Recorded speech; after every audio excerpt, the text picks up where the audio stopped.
Welcome to the Queens on Decks, where I interview female DJs from around the world. I am Michelle Miller, your host of the Royal Queens Rising podcast. We share our inspiring stories and secrets to our success.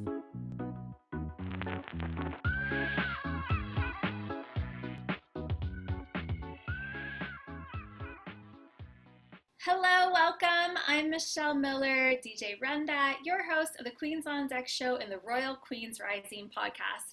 Today, I have a very special guest. I will be interviewing DJ Sierra Djing. Welcome. Hi, thanks for having me, Michelle. It's awesome. Thank you for being on the show. So let's start out by telling us a little bit about you and how you got into DJing. So it's actually a pretty crazy story. I was in Vietnam when I actually booked my DJ course. So I had all this money in my account, all this spending money that I'd saved up to spend in Vietnam, and I was on the internet and I just felt this pull towards this DJ course, and I booked in to do it. And this was almost 10 years ago now. And it was $1,000 Australian dollars to do it. And I had this money in my account because I was in Vietnam and I was just on a holiday. And I thought, why not? Like, I'd saved all this money to spend in Vietnam. And I just thought I just felt this pull towards doing it. And I thought, why not? Let's go for it. And I did the course and it was phenomenal. My parents, so I was 21 at the time, my parents helped me save up to buy some decks, and I bought my decks and I started practicing on them, and I've still got them to this day. And just as I went along, it just got bigger and bigger and bigger, and here I am. It's very exciting. Wow. So was it like a childhood dream, or was it just like all of a sudden the sign was there? You were like, DJ school. Okay, let's do this. No, I was actually working in a pretty good job when I started DJing. So I was a flight attendant and I left flight attending to pursue DJing. I always loved music. I excelled in music in high school. I did the flute. I played the flute for 8 years, and I did Australian Music Examination Board exams. So they're sort of the big exams you do to become a teacher. And I was 2 exams off becoming a flute teacher, and decided after school I didn't want to do that. And yeah, I loved music and decided to give it a go. Thought it would be a bit of fun, and it's turned into a massive business. So yeah. Wow, that's incredible. Did you have any idols or mentors or DJs that you looked up to? I've always loved DJ Havana Brown. She's a big name in Australia. She's just phenomenal. So I've always loved her, but not really. I love Avicii. I've always looked up to Avicii. Yeah, yeah. So how would you describe your style? I am an open format DJ. My style is probably just cheesy, I love music. Don't get me wrong. I love music so much, but the joy I get from DJing is from how people react to the music. So seeing someone recognize that song and getting all their mates together and singing it together, and just connecting through the music and bringing joy to the dance floor. Whenever I'm at a gig, I always get on the microphone, introduce myself and say, this dance floor is a safe space. It's a judgment-free zone. We're just going to go crazy. We're going to have fun. So I get joy out of bringing people joy and connecting through music. So I play a lot of cheesy, sort of very well-known songs, popular songs, but yeah, I can play anything. I'm open format. I love it. I love it. I feel like as a female DJ, for me, there's that level of sassy girl music that if a man Yeah. was to play it, it'd be really, really awkward. Yeah. That's why Yeah. there's the benefit of being a female DJ.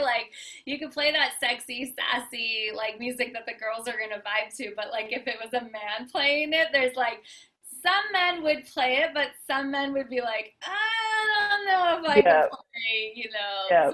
Yeah. girly songs. So, but Yeah, I agree. that's so fun. I love that, like announcing this is a safe place. I mean, one of my favorite quotes is like, free your mind on the dance floor, get lost in the music. Like Oh, it's a I love real that. thing, when you're in that moment dancing or DJing and the music just takes over and there's like no worries, no stress. You're just Yeah, right there. Like that's the magic. yeah, I love that. That's awesome. Yes. So, are you playing private events, clubs, festivals? What's your main gigs? Well, before coronavirus hit, I was going to have a massive year. It was going to be phenomenal. So my main bread and butter is probably weddings and a lot of private events. But I also have a few residencies at a few different clubs and pubs. And I was pretty much fully booked for the whole year. And then coronavirus hit and now I'm not booked anymore. So it's super sad. But yeah, mainly I do a lot of private functions. Mm-hmm. Yeah, it seems to be kind of where the money's at.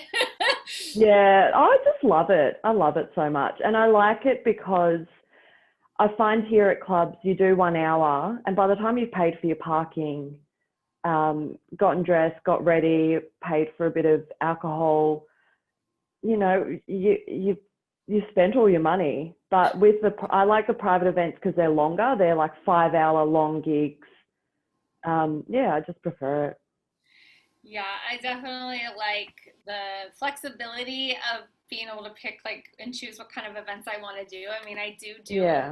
of everything. Like weddings and private events are more of where my energy has gone the last couple years, partially because the late nights are really hard. When I do a bar night, club night here, we only have like one bar, but when I do it, it's usually me the whole night. So for about a 4 hour set and then add setup and tear down and then you're getting home at 3 in the morning and then you're Yeah, waking it's up for 6 exhausting. in the morning. It's a lot. It's a lot. So I feel you on the private events. So you said Yeah. for an hour. So like most club nights over there, is it just you just come in and do? Is there multiple DJs a night and you come in and do? Yeah, yeah, multiple DJs. Yeah. Yeah, yeah. So the club and pubs I do, I'm lucky. I'm pretty much the only DJ, like you said, and I do the setup and the pack down as well. But yeah, there's some clubs here that have multiple DJs, and they usually play for like an hour. So Mm. yeah, and I just prefer longer gigs. Yeah, and are the clubs over there 18 and over? Yes, yeah. Yeah. So yeah, I remember that when I went to Australia. I was a couple months shy of being 18 and we couldn't drink. All right. So what has been going on for COVID for you? What is it like in Australia right now? It's pretty nuts. We're in Melbourne. We're in stage 4 lockdown, which means we can only leave our house for 4 essential reasons. I'm trying to remember them. So one is to go grocery shopping. One is for work if it's essential. Gosh, I can't remember, but we're pretty much in like very strict lockdown here at the moment. Hmm. Yeah, yeah. So are any DJ events allowed? Any gatherings? Are there No, gatherings, nah, small gatherings? Nothing. Well, nah. that's I surprising. think you're allowed to go exercising with one other person outside of the house, but you've got a 1 hour maximum time limit. So yeah, it's really strict. I haven't been working since about March. Wow. Yeah, Yeah, I've only yeah, done it's nuts. a handful of gigs Mm, yeah. virtually mostly. Yeah. Oh, that's Wow. awesome. So That's good. yeah, the virtual gigs, they're fun. You can definitely feel some vibes and energy doing them, but they're not the same and they have their own challenges like Yeah, internet connections yeah. and Yeah, technology and I'm stuff. I'm actually just joined Twitch. I've been on about a month now, and yeah, I feel you. It's crazy. It's so much fun, but yeah, it's so different to doing an in-person gig, definitely. Yeah, absolutely. So I feel you that like I felt this year was gonna be my best year yet. I was booking Mm, so fast, and I'd like to stay hopeful that this still can be a really good year, 2020. We've yeah, got a couple more months. And we'll see what kind of magic we can create. Yeah, yeah. Well, I find with this time in lockdown, I'm actually learning so much about how to market myself online properly, and reading new books. Yeah, just learning more about Instagram, Facebook, YouTube, Twitch.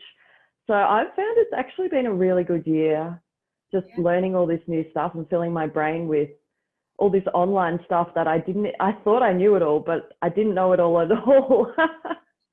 Yeah, there's always something more to learn, and Yeah. trends change and social media changes. But so, if you don't mind sharing, what are some of the things that you have learned or that you have been implementing in your online marketing and branding? Well, yesterday I actually recorded a channel trailer for my YouTube and for my Twitch. So that was one thing that I know it sounds silly, but I didn't even think of doing that. Actually having a channel trailer. So when people pop onto my YouTube page and they haven't subscribed to me, they see this channel trailer and it just explains what I'm about. Something like that. Also in my Instagram, Facebook, YouTube, I changed my little about me description. I made it a little bit shorter. I included some emojis in it, just to make it a little bit more fun, make it easy to read. I've also got a smart bio.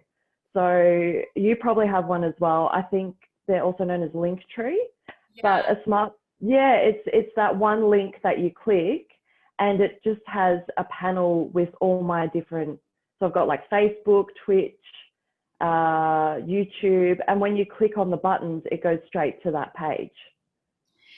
You know what? I just got mine too. Like this last month, I got Nice. my Linktree link, and I'm loving it because you're always like, "Hey, check out my podcast, check out my book, check out my Yes. book Yeah. page, check out my Twitch." Like, there's like, "Hey, let's get to know each other, support each other." So Yes. now there's that one link that you can check out everything I have to offer, and you have to offer. So Exactly. that's really awesome. Yeah, it's Exactly. And it important. looks so pretty. I'm like, oh, it's just so nice and neat and pretty. Yeah. Yeah. I love it. So for the video for YouTube, so is that the cover image for your YouTube channel? Is that a video? It's a channel trailer. So it's actually a video that I've made and it's just me introducing myself, saying hello, thanks for popping by. And if you like what you're seeing, you can subscribe. Yeah, I love it. Yeah, actually,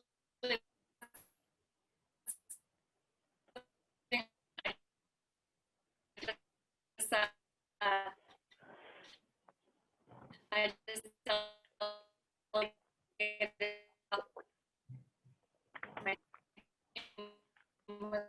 YouTube image. I have one promo video, just like a 20 video of me. I hadn't thought about doing a There YouTube. we go. You froze for a bit. I know. I'm wondering if it's still recorded. So I'll rewind. I'll rewind and talk again. So Okay. I'm All gonna right, let's repeat go. myself. Bang. All right, editor, we're gonna edit that out too. If it's wah wah, edit that out. All right. Okay. Do you want me to? I'll talk about the channel trailer again. So, Yeah. so it's not a cover image. It's actually a video. It's a channel trailer, and when people go to my page, it just pops up with this video. It says, "Hi, thanks for coming." It explains a bit about my YouTube channel, and asks them to subscribe if they like what they're seeing. Love it. I love it. Do you have any other strategies for growing your subscribers on YouTube? Not really. Just hang in there. Just hang in there. Keep at it. Keep persevering. It'll happen. Yeah, for sure. Definitely something worth investing time and energy to if you don't have a Yes, YouTube channel definitely. yet. All you DJs watching, everybody listening, definitely something to focus on is getting your YouTube channel up and running. People love to see behind the scenes of your business and your life and DJing. So, Yeah, yeah, yeah. Video is becoming massive. oh yeah, I believe like video is the number one way to reach people and to Yeah, catch a vibe and let people know yeah, about you and who you are and what you're about. yeah. 100%. Completely agree. So do you have any events coming up? Any virtual events? Are you doing any live streams? Not virtual events. I'm on Twitch. I live stream every Tuesday, Wednesday, Thursday, and Saturday. And I do them 9 p.m. to 11 p.m., but that's Australian Eastern Standard Time. So I think in America it's around 7 a.m. It's Yeah. very early. Yeah. Wow, cool, cool. Very cool. How can we find you and connect with you online? So I have a Facebook, a YouTube. I have all of the things, but the best way to connect with me is just to go to my website, which is www.sierrajane.com.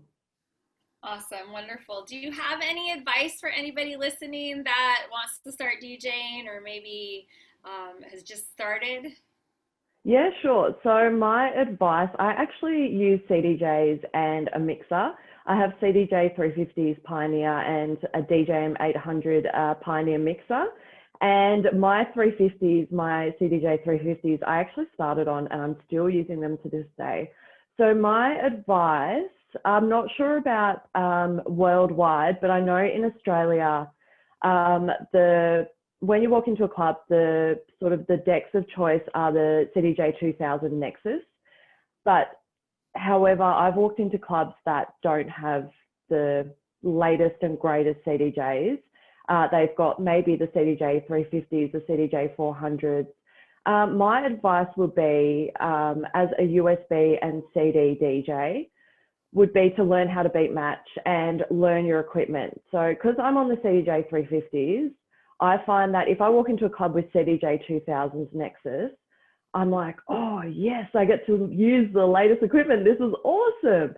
But I also find that if I walk into a club, a pub, a bar that has not the latest equipment, so has maybe the CDJ 350s or the CDJ 400s, I walk in, I go, yep, I can use this. I know how to use this equipment. So learn your equipment and learn to beat match without watching it on a computer. That would be my advice. Don't watch the sound waves on the computer. Maybe if you're using a computer, cover up those sound waves. If you're using like the CDJ 2000 Nexus, cover up those sound waves and learn to beat match with your ears. I found that's helped me phenomenally over the years. I'm very big on taking song requests. And so someone might come up to me and ask for a song. I'm not familiar with the song. I don't know the song because there's millions of songs out there and no song gets left behind.